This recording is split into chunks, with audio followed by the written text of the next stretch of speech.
మనము సరిగ్గా తెలంగాణ ఉద్యమానికి వెళ్దాం. తెలంగాణ ఉద్యమం జరుగుతున్నప్పుడు ఆనాడు కాంగ్రెస్ ప్రభుత్వం తమకు అనుకూలంగా రిపోర్టు రాయించుకున్నదనే చర్చ జరిగింది. అందరూ మాట్లాడుకున్నామా? అంగీకరిస్తారు కదా. ఇప్పుడు ఈ రిపోర్ట్ను మీరు ఆకునూరు మీద వాడిబిడని తిడుతున్నారు కదా. ముఖ్యమంత్రి చెప్తే రాసినది మీరు ఎందుకు అనుకోకూడదు? మీరు ముఖ్యమంత్రి ఎందుకు తిట్టట్లేదు?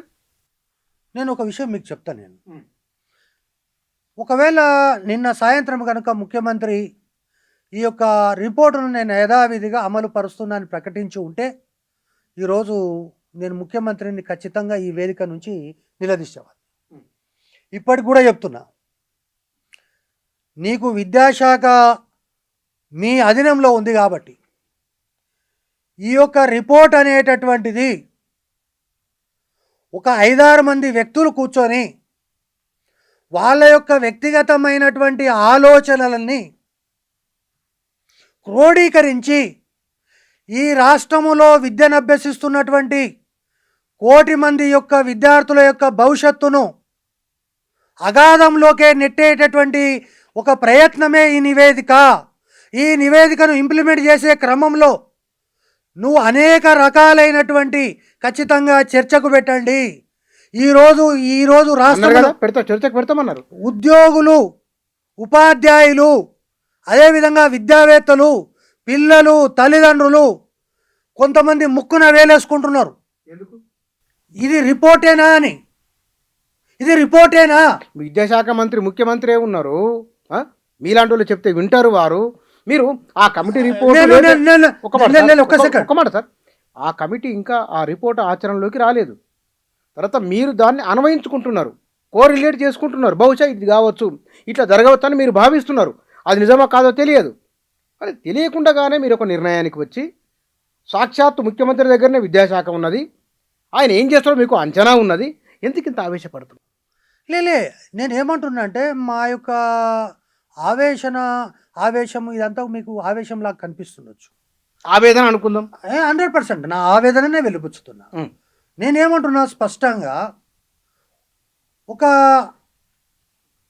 విద్యా వ్యవస్థలో పనిచేస్తున్నటువంటి ఒక కార్యకర్తగా, అది కార్యకర్త రేవంత్ రెడ్డి ముఖ్యమంత్రి ఉండని, లేదా నా సొంత తమ్ముడో అన్ననో ముఖ్యమంత్రిగా ఉండని, విద్యా వ్యవస్థలో జరిగేటటువంటి మార్పులు ఏవైతే ఉంటాయో అవి భవిష్యత్తు తరాల యొక్క జీవితాలను తీర్చిదిద్దేటటువంటివి. ఈరోజు కూడా కొఠారి కమిషన్ సిఫార్సుల గురించి ఎందుకు మాట్లాడుకుంటున్నాం? కొఠారి కంటే మునగాడా ఈయన?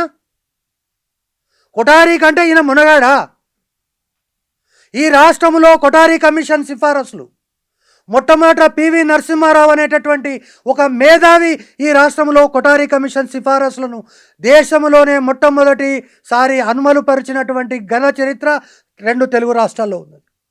10+2+3 విద్యా విధానాన్ని ఈ రాష్ట్రంలో అమలుపరిచింది పివి నరసింహారావు గారు. రెసిడెన్షియల్ పాఠశాలను తీసుకొచ్చి అమలుపరిచింది పివి నరసింహారావు గారు. ప్రపంచ విజ్ఞానాన్ని తెలుగు విద్యార్థులకు అందించాలని చెప్పి తెలుగు అకాడమీని స్థాపించింది పివి నరసింహారావు గారు. నువ్వు ఏ రకంగా 10+2+3 విద్యా విధానాన్ని భూస్థాపితం చేయాలని నిర్ణయించుకున్నావు? కొఠారి కంటే ఎక్కువ నాలెడ్జ్ నీకుందా? నంబర్ 1. నంబర్ 2, ఇంకేమంటాడు ఆయన? టీచర్లకు డైరెక్ట్గా ప్రమోషన్ ఇవ్వద్దు. నువ్వు ఎన్ని పరీక్షలు రాసి ప్రమోట్ అయినావు? నువ్వు సెలెక్ట్ అయింది ఐఏఎస్. నువ్వు ఐఏఎస్ కూడా కాదు, గ్రూప్ 1కు సెలెక్ట్ అయినావు, లేదా ఐఏఎస్కు సెలెక్ట్ అయినావు. ఐఏఎస్కు సెలెక్ట్ అయిన తర్వాత నువ్వు ఆల్మోస్ట్ ఒక స్పెషల్ సెక్రటరీ క్యాడర్లో రిటైర్ అయినప్పుడు నువ్వు ఎన్ని పరీక్షలు రాసి నీవు ఆ ప్రమోషన్లన్నీ పొందినవు? ఒకటి. నేను ఇంకొక విషయం చెప్తున్నా. ఈరోజు ఒక టీచర్ కావాలంటే ఫస్ట్ బీఈడి ఎంట్రన్స్ రాయాలి. బీఈడి ఎంట్రన్స్ రాసిన తర్వాత బీఈడి ఎగ్జామ్ రాయాలి, తర్వాత టెట్ రాయాలి, తర్వాత డిఎస్సి రాయాలి. ఇన్ని రాసినాక కానీ వాడు టీచర్ కాలేడు. అటువంటి టీచర్లను అవమానించే హక్కు నీకు లేదని చెప్తున్నా. కానీ మీ వాస్తవానికి ఇక్కడ నాకు అర్థమైంది, ప్రభుత్వ విద్యారంగం ధ్వంసమవుతుందనే ఆవేదన ఉన్నది, కొంత ఆక్రోశం కూడా ఉన్నది. అదే విద్యారంగం ఇట్లా అయిపోతుందా అని. ఎందుకు? మీరు దాన్ని కోరిలేట్ చేసుకున్నారు కాబట్టి మీ ఆవేదన రూపంగా వస్తున్నది. అర్థం చేసుకోదగ్గది. కానీ కొంచెం మీరు శృతి మించి మాట్లాడుతున్నారని నాకు అనిపిస్తుంది. నేనేమంటున్నాను, నా స్థాయిని మించి మాట్లాడుతున్నానొచ్చు, శృతిని మించి మాట్లాడుతూ అంటుండొచ్చు, ఇంకోటి అంటుండొచ్చు, ఇంకోటి అంటు. మీ స్థాయి అని నేను అనలేదు. లేదు, నేను ఏమంటున్నాను, నేను అన్నిటికీ కూడా సిద్ధంగానే ఉన్నా. నేను ఆకునూరు మురళి గారిని స్పష్టంగా నేను ఒక ప్రశ్న వేస్తున్నా. ఈ ప్రపంచంలో విద్యార్థుల యొక్క మార్కుల ఆధారంగా అధ్యాపకుల యొక్క పనితీరును లేదా విద్యార్థుల యొక్క అటెండెన్స్ ఆధారంగా పనితీరును ఇవన్నీ కూడా అనేక చర్చలు జరుగుతున్నాయి. కానీ ఈరోజు ఆకునూరు మురళి గారు ఏవైతే విషయాలు ప్రస్తావించిండో, ఈ రాష్ట్రములో విద్యా వ్యవస్థ 2 భాగాలుగా చీలిపోయింది. 32 లక్షలు ఒక దగ్గర చదువుతుంటే 28 లక్షలు ఒక దగ్గర చదువుతుంది. దానికి కారణం రేవంత్ రెడ్డి కాదు, ఆకునూరు ఇద్దరు అందరము. అందరి కారణం. రేవంత్ రెడ్డి కారణమే, ఆకునూరు మురళి కారణమే, మీరు కారణమే, నేను కారణమే. ఒకవైపు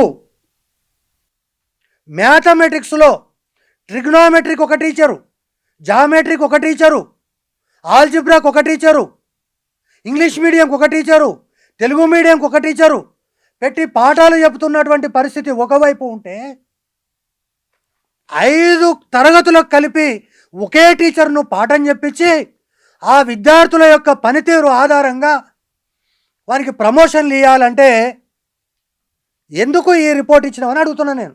ఒక మాట, జగన్మోహన్ రెడ్డి ప్రభుత్వం ఆంధ్రప్రదేశ్లో సాధించిన విజయాలు ఏమిటి అన్నప్పుడు ఆయన వాస్తవానికి చంద్రబాబు అప్పట్లో చెప్పిండే ప్రజల వద్దకు పాలనని. ప్రభుత్వ యంత్రాంగాన్ని ప్రజల ఇంటి ముందు తీసుకొని పోయింది జగన్తో పాటుగా నాడు నేడని ప్రభుత్వ స్కూల్లో బాగు జరిగింది. ఆ బాగు ఆలోచన వెనుక ఉన్నది ఆకునూరు ఐఏఎస్ అనేది అక్కడ ఏపీ ప్రజలకు ఉన్న అనుభవం. బహుశా వాళ్ళకంత సక్సెస్ ఇచ్చిన వ్యక్తి ఇక్కడ ఎందుకు నెగిటివ్ చేయాలనుకుంటారు? ఇక్కడ ఒకటి స్పష్టంగా మీరు ఈ ప్రశ్న అడగడం నాకు చాలా ఉపయోగపడింది. మీకు ఉపయోగపడిందా? చాలా ఉపయోగపడింది. మరి అంత విద్యా వ్యవస్థలో పెద్ద ఎత్తున మార్పులు తెచ్చి అమ్మ ఒడి అనే పథకాన్ని పెట్టి రంగులు రూపు మార్చి ప్రతి స్కూల్ను నాడు ఎట్లుండే నేడు ఎట్లుండే అంటే మరి 11 సీట్లు రావడానికి ఈ ఆకునూరు మురళే కారణమా? అంటే ఒక స్కూల్ని బట్టి ఓట్లేస్తారా? అంటే మీరు చెప్తున్నారు కదా, అంటే కనీసం మిగతా ఏవి జరగలే, ఈ స్కూల్ చాలా జరిగినాయి. నేను ఏమంటున్నా, ఒక్క నిమిషం, మిగతా ఏం జరగలే, నేను ఏమంటున్నా, ఈ స్కూళ్ళను చూసి ఓట్లేసినా 25 సీట్లు రావాలి కదా. నేను ఇంకా స్పష్టంగా చెప్పదలుచుకున్నా, ఒకవేళ ఈ ఆకునూరి సిఫారసులు కనుక ఈ రేవంత్ రెడ్డి ప్రభుత్వం అక్షరాల అమలు పరిస్తే ఆంధ్రాలో వచ్చినటువంటి 11 సీట్లే కాంగ్రెస్ పార్టీకి వచ్చేటటువంటి ఎన్నికల్లో వస్తాయనేటటువంటి విషయాన్ని స్పష్టంగా చెప్పదలుచు. ఒక మాట అనుకుందాం, ఇప్పుడు ఈ రిపోర్ట్ నన్ను యథాతథంగా అమలు చేయలేదు, కాంగ్రెస్కి ఎన్ని సీట్లు వస్తాయి వచ్చే ఎన్నికల్లో? నేను కాంగ్రెస్కి ఇందాకన్నది ఏమిటి, జగన్మోహన్ రెడ్డి ప్రభుత్వంలో చెప్పుకోదగ్గైన తప్ప గెలవదగ్గ నేను అనలేదు. చెప్పుకోదగ్గ నాడు నేడు బడి ఉంది, పబ్లిక్ లో ఒక అనుభవం. నేను ఒక విషయం చెప్తా, ఏదైనా ఒక విషయం చేసినప్పుడు జగన్మోహన్ రెడ్డి అనేటటువంటిది, అసలు తెలుగు అనేటటువంటిది ఆంధ్రప్రదేశ్ రాష్ట్రంలో ఆంధ్రం ఉండకూడదు అనేటటువంటి ఒక నిర్ణయం ఏదైతే తీసుకున్నాడో ఆకునూరు మురళిని నమ్మి, అది అనేక రకాలైనటువంటి విమర్శలకు గురైంది. చివరాఖరికి ఈ దేశ అత్యున్నతమైనటువంటి రాష్ట్రపతి తర్వాతి స్థానంలో ఉన్నటువంటి వెంకయ్యనాయుడు లాంటి వాళ్ళు కూడా ఇదేంటి తెలుగును అమ్మ భాషను ఎవరైనా ఈ విధంగా అమ్మకానికి పెడతారని కూడా మాట్లాడినటువంటి సందర్భం ఉంది. తర్వాత అనేక మంది నీలాంటి వాళ్ళు నాలాంటి వాళ్ళు ఇదంతా చర్చ ఎందుకు, మాతృభాషలోనే విద్యాబోధన, ప్రాథమిక విద్యాబోధన అనేటటువంటిది మాతృభాషలోనే జరగాలనేటటువంటివి ప్రపంచవ్యాప్తంగా కొన్ని వేల గ్రంథాలు ఉన్నాయి, కొన్ని వేల స్టడీస్ ఉన్నాయి. మరి ఈ పెద్ద ఆయన ఏం చెప్తాడు, ఎల్కేజీ నుంచి ఇంగ్లీష్ మీడియమే చదవాలట, ఈ రాష్ట్రంలో తెలుగు ఉండనే కూడదట. మరి ఎక్కడి నుంచి వచ్చింది?